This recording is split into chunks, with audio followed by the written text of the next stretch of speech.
அனைவருக்கும் வணக்கம். நான் லிவின்யா பழனியாண்டி.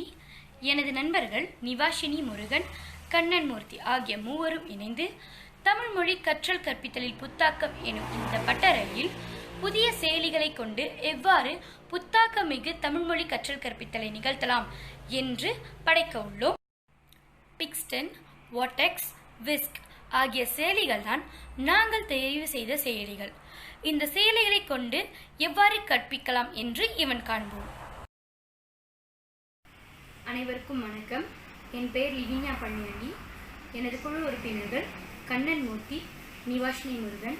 நாங்கள் மூவரும் தமிழ்மொழி பாடத்தில் இலக்கண பாடத்தில் குறிப்பாக 6ஆம் ஆண்டு மாணவர்களுக்கு பெயரடை, வினையடை ஆகிய பாடப்பொருளை எவ்வகையான பயிற்று துணை பொருள் கொண்டு ஆக்ககரமாக கற்பிக்கலாம் என்று ஆராய்ச்சி செய்தோம். அதன் வழி சில செயலிகளை நாங்கள் தெரிவு செய்தோம். முதலாவதாக பார்த்தோம் என்றால் பிக்ஸ்டன், அதாவது கேலி சித்திர உருவாக்கி, அதாவது காமிக் மேக்கர் எனப்படும் பிக்ஸ்டன் எனும் செயலியை நாங்கள் தெரிவு செய்தோம். இந்த செயலியை நாங்கள் தெரிவு செய்ததற்கான முதல் காரணம் என்னவென்றால், இந்த செயலி இலவசமாக கிடைக்கக்கூடிய ஒரு செயலி ஆகும். இதனை நாம் எவ்வித பணமும் செலுத்தாமல் இலவசமாகவே கூகுள் வலைப்பக்கத்திலிருந்து பதிவிறக்கம் செய்து கொள்ளலாம். இதனை கையடக்க பேசிகளிலும், அதாவது திறன் பேசிகளிலும் மடிக்கணினிகளிலும் இரண்டிலுமே நாம் பதிவிறக்கம் செய்து உபயோகிக்கலாம். இதனை எவ்வாறு உபயோகிப்பது என்று பார்த்தோமேனால், முதலில் பிக்ஸ்டன் என்று கூகுள் வலைப்பக்கத்தில் தட்டச்சு செய்து சைன் அப் செய்ய வேண்டும். இதனை நாங்கள் தேர்ந்தெடுப்பதற்கான முதல் காரணமே இதன் வழி மாணவர்களுக்கு காட்சிகளின் வழியாக தகவல்களை கொண்டு சேர்ப்பதற்காகவே. ஏனென்றால் ஒவ்வொரு விஷயம் கதையாக அல்லது வாய்மொழியாக கூறுவதற்கு பதிலாக காட்சிகளாக கொண்டு சேர்க்கும் பொழுது மாணவர்களின் கவனத்தை அதை மிகவும் எளிதில் கவரப்பெறும். மாணவர்கள் மிகவும் உற்சாகமுடனும் புதிதாக ஒன்று கற்கப் போகிறோம் என்ற ஒரு ஆர்வத்துடனும் கற்பர்.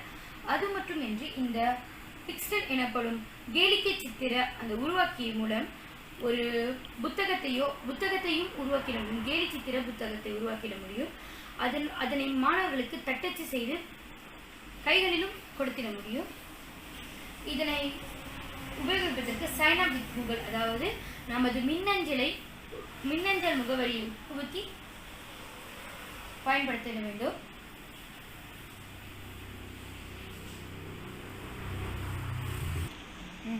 இதில் புதிதாக உருவாக்கும் போது நியூ காமிக் எனப்படும் ஆப்ஷனை நாம் கிளிக் செய்து அதில் நாம் என்ன தலைப்பில் ஒரு கேலி சித்திரத்தை உருவாக்க போகிறோம்.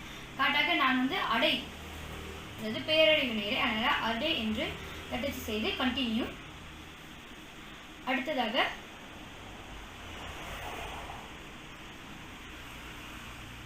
இந்த செயலியை எவ்வாறு பயன்படுத்தலாம் என்று பார்த்தோம்னா, இதில் நிறைய ஆப்ஷன்ஸ் கொடுக்கப்பட்டுள்ளது.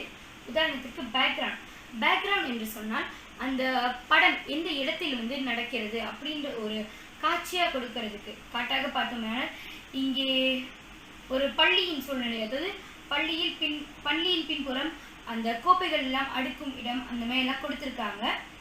அது மட்டும் இல்லாமல் இன்னும் வீட்டில் நடப்பது போன்ற ஒரு காட்சிகள் கொடுக்க வேண்டும் என்றால் அதற்கும் இதில் சில படங்கள் இருக்கின்றன.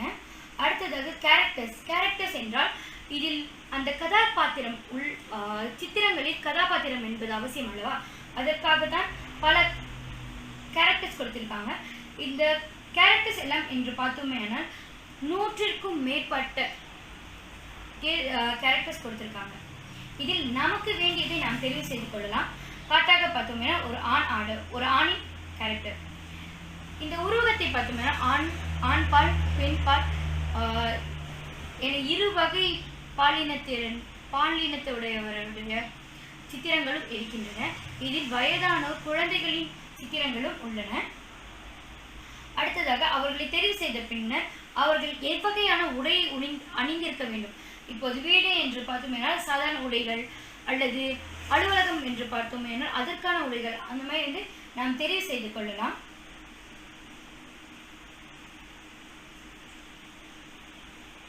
அடுத்ததாக ஃபோக்கஸ் என்று பார்த்தோம்னால் இதே சித்திரத்தை எவ்வகையிலிருந்து நாம் பார்க்க முடியும். காட்டாக நாம் முழுவதுமாக பார்க்கலாமா, அல்லது அவரின் தலைப்பகுதி மட்டும் தெரியும் அளவிற்கு ஜூம் இன் செய்து பார்க்கலாமா என்பதை வந்து காட்டுகிறது. இதுதான் ஜூம் இன் செய்த பின்னர் அதே மாதிரி இதே கேரக்டர்ஸ், அதாவது அவர் உருவகப்படுத்தும் பொழுது அவரின் தோல் எவ்வாறு இருக்க வேண்டும் என்று நம்மால் நிர்ணயம் செய்திட முடியும். இது மேலை நாட்டவர் தயாரித்த செயலி என்பதால் இதில் மேலை நாட்டினவருடைய தலைமுடி வர்ணத்தில் இருந்து கருப்பினத்தவரின் தலைமுடி வரை அனைத்து ஆப்ஷனும் கொடுக்கப்பட்டுள்ளது. இதில் ஹேர் ஸ்டைல், அதாவது முடி எவ்வாறு இருக்க வேண்டும் என்பது முதற்கொண்டு நம்மால் தெரிவு செய்து கொள்ள முடியும். அடுத்ததாக வேர்ட்ஸ் என்று பார்த்தோமேயானால், அடுத்து வேர்ட்ஸ் என்றால் அவர்கள் என்ன பேச போகிறார். இதில் வந்து நாம் வந்து தட்டச்சு செய்யலாம்.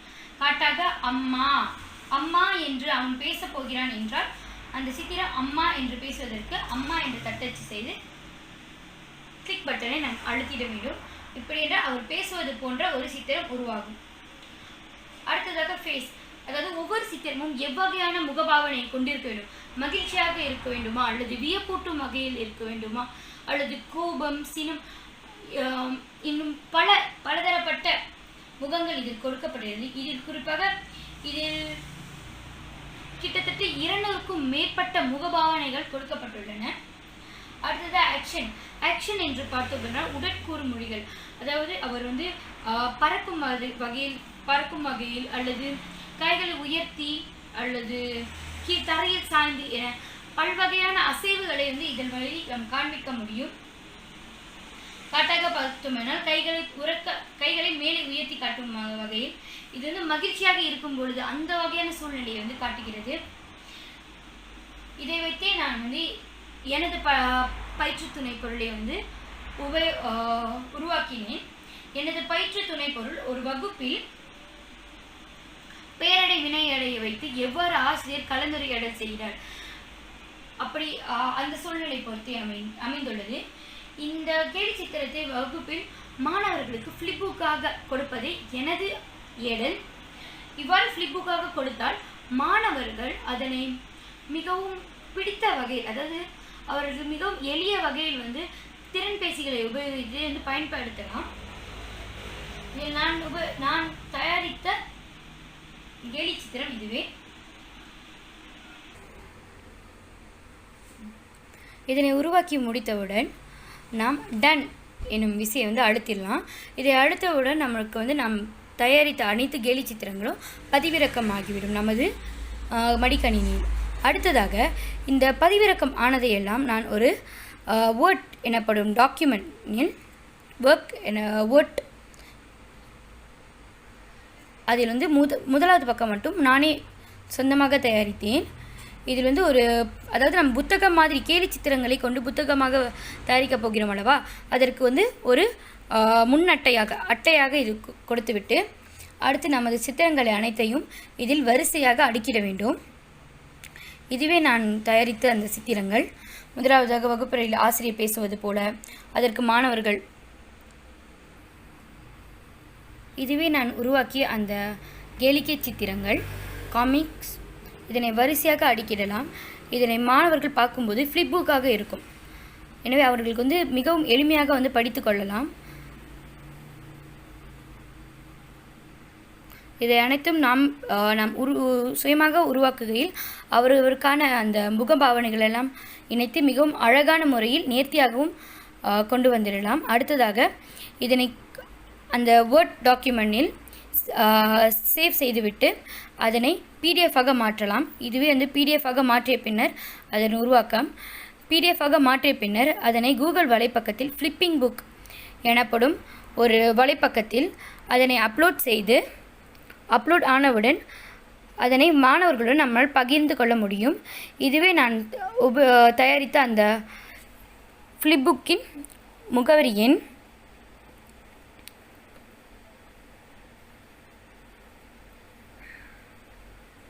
அந்த ஃப்ளிப்புக்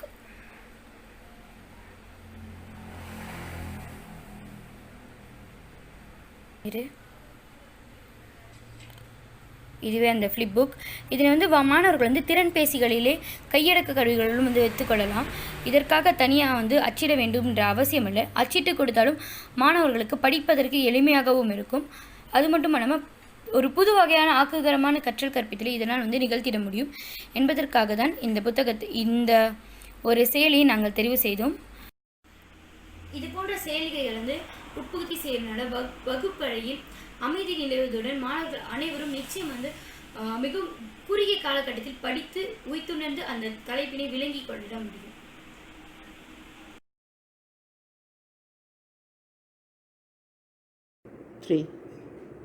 அனைவருக்கும் வணக்கம். இன்றைய கற்றல் தரமானது வந்து 5.3.25, அதாவது பெயரடை வினையடை அறிந்து சரியாக பயன்படுத்துவர். இந்த கற்றல் தரத்திற்கான கற்றல் கற்பித்தல் நடவடிக்கை, முதலாவது கற்றல் கற்பித்தல் நடவடிக்கை வந்து எனது தோழி லிவினியா அவர்கள் ஃப்ளிப் புக் என்னும் ஒரு செயலியை பயன்படுத்தி அவரது பயிற்று துணைப்புகளை வந்து சற்று முன் வந்து ஒரு காணொலியில் விளக்கியுள்ளார். இப்பொழுது நான் வந்து என்ன செய்கிறேன் என்றால், இரண்டாவது கற்றல் கற்பித்தல் நடவடிக்கையாக எனது பயிற்று துணைப்பொருள் வந்து விஸ்க் ஆன்லைன் என்ற அகப்பக்கத்தில் இருக்கும் ஒரு அழகான செயலியாகும். இந்த செயலியில் பல வகையான விளையாட்டுகள் இருக்கின்றது. முதலாவதாக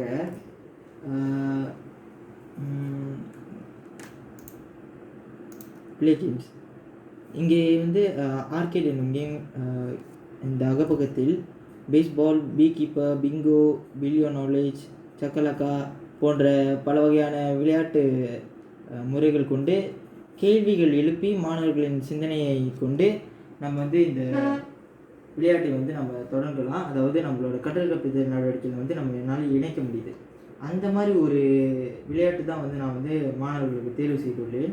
இப்பொழுது முதல் கற்றல் கற்பித்தல் நடவடிக்கையாக மாணவர்கள் வந்து அந்த இலக்கண விதிக்கான விளக்கத்தை வந்து பார்த்துட்டாங்க. அதாவது பெயரடை வினையடை என்றால் என்ன, அதற்கான சில சான்றுகளை வந்து அந்த ஃப்ளிப் புக் மூலமா எனது தோழி லிவினியா வந்து தெளிவாக விளக்கி இருக்கின்றார். அதையே வந்து நான் வந்து இங்கு சற்று வலுப்படுத்துவதற்காக இந்த செயலியை வந்து நான் தேர்வு செய்தேன். வந்து பாருங்கள், நான் வந்து ஒரு இப்போ இந்த செயலியை நம்ம எப்படி பயன்படுத்துறதுன்னு பார்ப்போம். இந்த மாதிரி அகப்பக்கத்தில் வந்துட்டோன்னே நம்ம முதல்ல நுழைவு, அதாவது லாகின் செய்ய வேண்டும். இங்கே வந்து என்னோடய யூசர் இப்பொழுது வந்து என்னோடய யூசரில் இருக்குது. இப்போ வந்து இந்த மாதிரி வந்துட்டோன்னே வந்து இப்பொழுது வந்து நான் தான் வந்து இந்த அகப்பக்கத்தை வந்து இயக்கி கொண்டு அந்த விளையாட்டையும் வந்து தயார் செய்ய முடியும். இதுதான் என்னுடைய இன்ஃபோ, என்னுடைய தகவல்கள், இந்த அக்கௌண்ட்டில் இருக்கிற தகவல்கள். இது வந்து அந்த நாம் தேர்வு செய்ய போகும் விளையாட்டுகள். இங்கே வந்து நம்ம டிக் டெக் டோ என்ற இந்த பட்டன் இருக்கு இல்லையா, அதை தட்டினோன்னா இங்கே வந்து நிறைய மாதிரியான விளையாட்டுகள் வந்து வரும். ஸோ அதுலேயே வந்து மறுபடியும் எங்கே டிக் டெக் டோ என்ற ஒரு அந்த விளையாட்டு எங்கே இருக்குன்னு பார்த்து நம்ம மறுபடியும் அங்கேயே தட்ட வேண்டும். இங்கே காணவில்லை, பரவாயில்லை, நம்ம இங்கேயே போய் தட்டலாம். இங்கே வந்து கிரியேட் நியூ கேம் அப்படின்னு தட்டினோன்னா இங்கே வந்து வரும் அந்த செயலிகள் அல்லது விளையாட்டு குறியீடுகள் வந்து வரும். ஸோ நம்ம வந்து இங்கே டிக் டெக் டோன்று ஒரு கேம் இருக்குது, விளையாட்டு இருக்குது. அதை நம்ம தட்டி give your game a new name. So இங்கே வந்து நம்ம வந்து ஒரு மாதிரியான ஒரு பேரை கொடுக்கலாம். மாதிரின்னே ஒரு பேர் வைக்கிறேன். ஸோ டிஸ்கிரிப்ஷன் வந்து நம்மளோட திறன் வந்து இலக்கணம் என்பதனால இலக்கணம் ஆண்டு 6. So start building. ஸோ நம்ம வந்து இது வந்து இப்போ இயற்ற போகிறோம். ஸோ இதில் வந்து இங்கே வந்து ஆட் கொஷின்ஸ், இங்கே வந்து கேள்விகளை வந்து இணைக்கலாம்.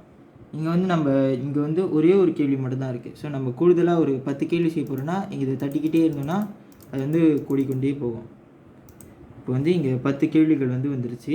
ஸோ இங்கே வந்து இதுதான் வந்து கேள்வி நம்ம வந்து தட்டச்சு செய்கிற இடம். ஸோ இங்கே வந்து முதல் கேள்வியாக வந்து அடை என்றால் என்ன,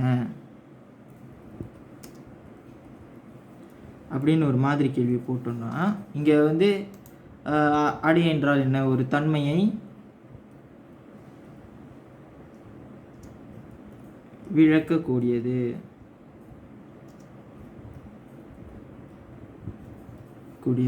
இது வந்து கீழே வந்து அடை என்றால் அடைப்பு அப்படின்னு ஒரு மாதிரி போட்டோன்னு வச்சுக்கோங்க. அதாவது அடைப்பு. அப்போ இங்கே வந்து நம்ம சரியான கேள்வியை வந்து தெரிவு செய்திடணும். இங்கே இப்போ தன்மையை விளக்கக்கூடியது தான் வந்து அடை. ஸோ அங்கே வந்து நம்ம வந்து இந்த திக் எரோ வந்து தட்டிடணும். ஸோ ஆன்சர்ஸ் வந்து நம்ம அதிகரிக்கலாம். இப்போ நம்ம வந்து மாதிரி செய்கிறதுனால நம்மளுக்கு 2 விடைகள் வந்து போதுமானது. ஸோ இப்போ வந்து இங்கே சேஃப் அண்ட் கண்டினியூ பில்டிங் தட்டிட்டோன்னா இங்கே வந்து கேள்விகள் வந்து தயாராகிடும். நம்ம வந்து நேராக கேம் அதாவது விளையாட்டின் நூல் வந்து சென்றுடலாம். சரி, இப்போ வந்து நான் இயற்றிய இலக்கணம் ஆண்டு 6க்கான 5.3.2.5 பெயரடை வினையடை அறிந்து சரியாக பயன்படுத்துவர் என்னும் கற்றல் தரத்திற்கு ஏற்ப தயாரித்த பயிற்று துணைப்பொருள் வந்து இதுதான். ஆண்டு 6 வினையடை பெயரடை. இதுதான் வந்து அதோடைய முதல் பக்கம். ஸோ நம்ம வந்து இந்த பட்டனை வந்து கிளிக் பண்ணோம். ஸோ இதில் வந்து எத்தனை பிளேயர்ஸ், அதாவது எத்தனை விளையாட்டாளர்கள், நம்ம மாணவர்களே வந்து இந்த திறனில் இந்த கற்றல் கற்பித்தல் நடவடிக்கையில் வந்து மாணவர்களை வந்து நம்ம இணையர் முறையில் வந்து அவங்கள விளையாட, அதாவது இந்த செயலியை வந்து இயக்க வைக்கலாம். நம்ம வந்து 2 மாணவர்கள். ஸோ இதில் வந்து எனது பெயரும் அப்புறம் எனது தோழர் யுகேஸ்வரன் பேரும் போடுவேன்.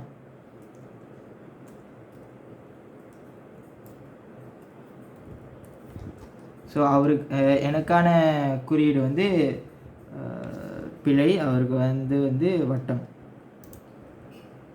ஸோ இப்பொழுது வந்து தயார் நிலையில் இருங்க அப்படின்னு சொல்கிறாங்க மாணவர்களை. ஸோ இப்பொழுது வந்து கன்டென்ஸ்டன், அதாவது என்னுடைய வாய்ப்பு. ஸோ வினையடையானது கோடு எனும் உருபு ஏற்று வரும். வினையடையானது எந்த உருபை ஏற்று வரும் அப்படின்னு வந்து இந்த கேள்வி கேட்குறாங்க. ஸோ அந்த சரியான விடையை வந்து நம்ம அளித்தோன்னா நம்மளுக்கு வந்து ஒரு வாய்ப்பு அளிக்கப்படும். அதுவே தவறான விடையை அளித்தோன்னா நம்மளால் வந்து அந்த வாய்ப்பிலேருந்து என்னுடைய தோழர் யுகேஸ்வரனுக்கு வந்து சென்றுவிடும். ஸோ வினையடையானது இன்னும் உருபு ஏற்று வரும்னா அதோட சரியான விடை வந்து ஆன, அதுதான் வந்து பிழை. ஸோ ஆக என்பது தான் சரியான விடை. ஸோ இப்போ இது வந்து நான் வந்து என்னுடைய வாய்ப்பை வந்து நான் எழுந்து விட்டேன். ஸோ இது வந்து என்னோடய தோழர் யுகேஸ்வரனுக்கு சென்று விட்டது. ஸோ இப்போ வந்து யுகேஸ்வரன் வந்து பெயர் சொல்லின் தன்மையை விளக்குவது என்னது? பெயர் சொல்லின் தன்மையை விளக்குவது பெயரடையாகும் என்று சரியாக விடையளித்து விட்டால் அவருக்கு வந்து அந்த வாய்ப்பு வழங்கப்படும். ஸோ அவர் வந்து ஏதாவது ஒரு இடத்தில் இதை வந்து அவர் வந்து இடத்தை குறிக்கலாம். இப்பொழுது என்னுடைய வாய்ப்பு, நேர்த்தியான ஓவியம் என்பது என்னது? வினையடையா பெயரடையா? இது வந்து பெயரடை. ஸோ நான் வந்து எந்த இடத்துல எனக்கு வந்து இப்பொழுது வாய்ப்பு கிடச்சிருக்கு. ஸோ நான் வந்து இந்த இடத்துல மார்க் பண்ணுறேன். ஸோ அடுத்தது வந்து என்னோடய தோழரோட பெயர் சொல் வினைச்சொல்லின் தன்மையை விளக்குவது அடை. அப்போ வந்து அவருக்கு வந்து ஒரு வாய்ப்பு. இப்பொழுது வந்து என்னுடைய வாய்ப்பு, உற்சாகமாக பேசுகிறார். இது வந்து வினையடை. ஸோ இதுக்கு வந்து எனக்கு வாய்ப்பு கொடுத்துருக்காங்க. ஸோ நான் அவரை வந்து ஜெயிக்க விடாமல் ஆக்குறேன் அந்த இடத்துல. ஸோ இந்த அடுத்து வந்து அவருடைய வாய்ப்பு, பெயரடையானது ஆக ஆன ஆம் எனும் உருபு ஏற்று வரும். இந்த 3ல் வந்து எது சரியானது? பெயரடைக்கு வந்து எது சரியாக வரும்? ஆன. ஸோ அவருக்கு வந்து இப்பொழுது இங்கே வாய்ப்பு கிடச்சிருச்சு. ஸோ இங்கே அடுத்து வந்து என்னுடைய வாய்ப்பு, உயரமான மரம். இது வந்து என்னத்தை குறிக்குது? பெயரடையை குறிக்குது. ஸோ நான் இங்கே மார்க் பண்ணுறேன். ஸோ அடுத்தது வந்து யுகேஸ்வரனுடைய வாய்ப்பு, வேகமாக ஓடுகிறான். எந்த வினையை எந்த அடையை குறிக்கின்றது? வேகமாக ஆக எனும் உருபை ஏற்று ஓடுகிறான் என்று வினை சொல்லி வருவதால் இது வந்து வினையடை. ஸோ அவர் வந்து இங்கே மார்க் பண்ணுறதுனால அவர் வந்து இந்த விளையாட்டில் வந்து ஜெயிச்சிட்டார்.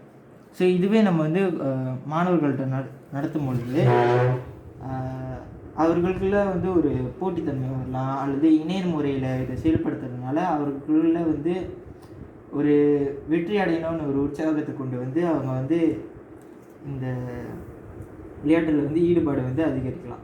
ஸோ இந்த விளையாட்டே வந்து நான் வந்து ரீமேட்ச் செய்து வேறு இரு மாணவர்களுடன் நான் வந்து இந்த போட்டியை வந்து தயாரிக்கலாம் இல்லை செயல்படுத்தலாம். ஸோ இந்த கற்றல் கற்பித்தல் நடவடிக்கை வந்து ஒரு மாணவர்களுக்கு ஏற்கனவே ஒரு 2 நிமிடமோ 3 நிமிடமே வந்து போதுமானது. ஸோ ஒரு மொத்தமாகவே ஒரு 15 நிமிடம் என்று எடுத்துக்கொண்டால் வந்து ஒரு 10 இணையரிலிருந்து ஒரு 8 இணையர் வரைக்கும் நம்ம வந்து இந்த கற்றல் கற்பித்தல் நடவடிக்கைகள் வந்து மேற்கொள்ளலாம்.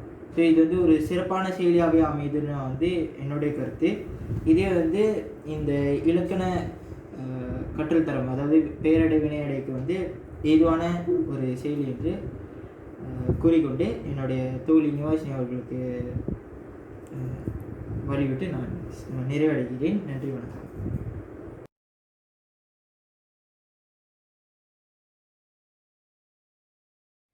அனைவருக்கும் வணக்கம்.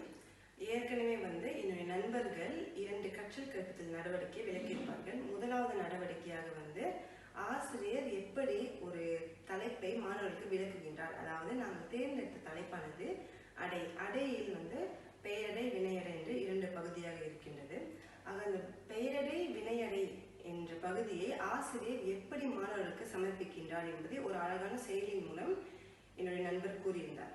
அடுத்த கற்றல் கற்பித்தல் நடவடிக்கையாக என்னுடைய நண்பர் அவர் எப்படி ஆசிரியர் சொல்லிக் கொடுத்தவற்றை மாணவர்கள் செயல்படுத்துவார்கள் என்று ஒரு சிறு அழகான பயிற்சி மூலம் ஒரு செயலின் மூலம் அவர் அழகாக எடுத்துரைத்தார். அடுத்ததாக நான் ஓடெக்ஸ் கேம் என்பதை மாணவர்களுக்கு எப்படி பயன்படுத்துவது, அதாவது ஒரு கற்றல் தரத்தை எடுத்துக்கொண்டு அல்லது ஒரு இலக்கண பகுதியை எடுத்துக்கொண்டு 6ஆம் ஆண்டு மாணவர்களுக்கு எப்படி ஒரு செயலின் மூலம் மாணவர்களுக்கு பயிற்சி கொடுப்பது அல்லது ஒரு அழகான விளையாட்டு போல மாணவர்கள் நடத்துவது என்பதே என்னுடைய செயலி நோக்கமாகும். ஆக இந்த செயலி இக்காலகட்டத்தில் 21ஆம் நூற்றாண்டுக்கு ஏற்ப அமைந்துள்ளது என்பது திண்ணம். ஆக நான் தேர்ந்தெடுத்த இந்த ஓடெக்ஸ் கேமில் ஆசிரியர் மிக சுலபமாகவும் எளிதாகவும் ஒரு கற்றல் தரத்தில் உள்ள பகுதி, அதாவது இலக்கண பகுதியை எடுத்துக்கொண்டு அதை மிகவும் எளிதாக அதில் பயன்படுத்திட முடியும். இந்த செயலியை பயன்படுத்துவதற்கு ஆசிரியர் எந்த ஒரு விலையை கொடுத்து வாங்குவதற்கும் இந்த செயலி அவசியமில்லை. ஆசிரியர் வந்து இது மிக எளிதாக ஒரு இயங்கலையில் சென்று மாணவர்களுக்காக இந்த செயலியை அவர்கள் பயன்படுத்தி இலக்கண பகுதியை இதில் போட்டு மாணவர்கள் விளையாட்டாக நடத்தலாம். ஆக இப்பொழுது எப்படி இந்த செயலியை நாம் பயன்படுத்துவது என்பதை காண்போம். முதலாவதாக இந்த ஓடெக்ஸ் கேம் இதை பயன்படுத்துவதற்கு முதலாவதாக ஆசிரியர் இதில் 5 கூறுகளை அதை பூர்த்தி செய்ய வேண்டும். முதலாவதாக தலைப்பு நாங்கள் தேர்ந்தெடுத்த தலைப்பானது அடையில் பெயரடை வினையடை, பிறகு அடை என்றால் என்ன என்பதும், பிறகு மாணவர்கள் இவ்விரு பெயரடை வினையடையும் சரி தவறு என்பதை ஆராய்ந்து கூறுவதற்கு எப்படி என்பதை ஆசிரியர் கூறுவார். அடுத்ததாக இப்பொழுது நான் இந்த ஓடெக்ஸ் கேமில் எப்படி ஆசிரியர் அடை, பிறகு வினையடை, பெயரடை, அடை, தவறு என்ற இந்த செயலியின் மூலம் மாணவர்களுக்கு எப்படி இலக்கண பகுதியை சொல்லித் தருவது என்பதை இங்கு நான் விளக்கியுள்ளேன். அதாவது முதலில் நான் அடை என்பதை இங்கு குறிப்பிட்டு விட்டேன். பிறகு வினையடை, பெயரடை, அடை, தவறு என்பதை சிறு சிறு தலைப்புகளாக நான் இங்கு சேர்த்துள்ளேன். சரி, அடுத்ததாக ஒரு வினையடை, பெயரடை, அடை என்று மாணவர்கள் என்னென்னவற்றை கற்றுக்கொண்டார்களோ, அதாவது ஏற்கனவே உள்ள கற்றல் கற்பித்தல் நடவடிக்கையில் மாணவர்கள் என்னென்ன, அதாவது ஆசிரியர்கள் என்னென்ன கூறுகளை கற்று தந்தார்களோ அதனை ஆசிரியர் ஒரு விளையாட்டாக 6ஆம் ஆண்டு மாணவர்களுக்கு படைத்திடுவார். அடுத்ததாக பிறகு அந்த செயலியை நான் பூர்த்தி செய்த பின் அங்கு சேஃப் என்ற ஒரு பட்டனை அழுத்த வேண்டும். அந்த பட்டனை அழுத்திய பின் ஆசிரியரை தயாரிப்பதால் ஆசிரியர் இது ஒரு பாஸ்வேர்ட் என்பதை போட வேண்டும். அதாவது நான் இங்கு என்னுடைய பெயரை குறிப்பிட்டுள்ளேன். பிறகு நான் ஓகே என்ற பட்டனை தட்டியவுடன் இந்த முழு விளையாட்டு பதிவாகிடும். ஆக ஆசிரியர் அடுத்த முறை இந்த விளையாட்டில் ஏதேனும் குறைகள் இருப்பின் அதனை நிவர்த்தி செய்வதற்கு திரும்ப இந்த விளையாட்டை ஆசிரியர் தவறு இருப்பின் ஆசிரியர் இதை மாற்றிக்கொள்ளலாம். எப்பொழுது வேண்டுமானாலும் மாற்றிக்கொள்ளலாம். அடுத்ததாக பிறகு நான் சேஃப் என்பதை தட்டி என்ற பட்டனை அழுத்திய பின் இங்கு ஒரு வாக்கியம் வரும். அதாவது என்னவென்றால், இந்த முழு விளையாட்டு முழுமையாக பதிவு செய்யப்பட்டதும் பின்பு இங்கு ஒரு லிங்க் என்பது வரும். அந்த லிங்க் என்னவென்றால், ஆசிரியர் மட்டும் பயன்படுத்தாமல் இதனை ஆசிரியர் வகுப்பிலும் பயன்படுத்தலாம். மாணவர்களுக்கு இதனை அனுப்பி மாணவர்கள் அவர்கள் வீட்டில் இருந்தும் இதை பயன்படுத்தலாம். யார் வேண்டுமானாலும் இந்த லிங்கை பதிவு செய்து கொண்டு இதில் அவர்கள் இந்த விளையாட்டை பயன்படுத்தி விளையாடலாம். அதாவது இது மிகவும் சுலபமாகவும் எளிமையாகவும் ஒவ்வொருவருக்கும் அமையும். இது ஆசிரியர் மட்டுமே இயங்கக்கூடிய ஒன்றல்ல, மாணவர்களும் மிக எளிமையான முறையில் இதனை பங்கு கொள்ளலாம். பின்பு அதற்கு அடுத்ததாக ஆசிரியர் இவ்விளையாட்டின் மூலம் மாணவர்களுக்கு தொழில்நுட்ப திறனையும் புகுத்தலாம். இந்த திறன் ஆசிரியர் மாணவர்கள் நேரடியாக ஒரு வகுப்பில் புகுத்த இயலாது. ஆக ஆசிரியர் இது போன்ற செயலிகளை நடத்தி கொண்டு வரும் பொழுதுதான் மாணவர்களுக்கு இதன் மூலம் தொழில்நுட்ப திறனும் வளர்கிறது. பிறகு இது போன்ற செயலிகளை ஆசிரியர் பள்ளிகளில் நடத்துவதால் மாணவர்கள் மேலும் இலக்கணத்தின் மீது ஆர்வம் காட்டி அவர்கள் இலக்கணத்தில் பயிலும் முறையை மிக எளிதாக கற்றுக்கொள்வர். அடுத்ததாக இதுவே என்னுடைய விளையாட்டு. அதாவது இந்த ஓடெக்ஸ் கேம், அந்த ஓடெக்ஸ் விளையாட்டில் முதலாவதாக இப்படி வரும். அதில் ஆசிரியர் அல்லது மாணவர்கள் ஸ்டார்ட் என்ற பட்டனை அழுத்த வேண்டும். அழுத்திய பின் இங்கு கட்டளை வரும். அதாவது இந்த விளையாட்டை விளையாடுவதற்கு மாணவர்கள்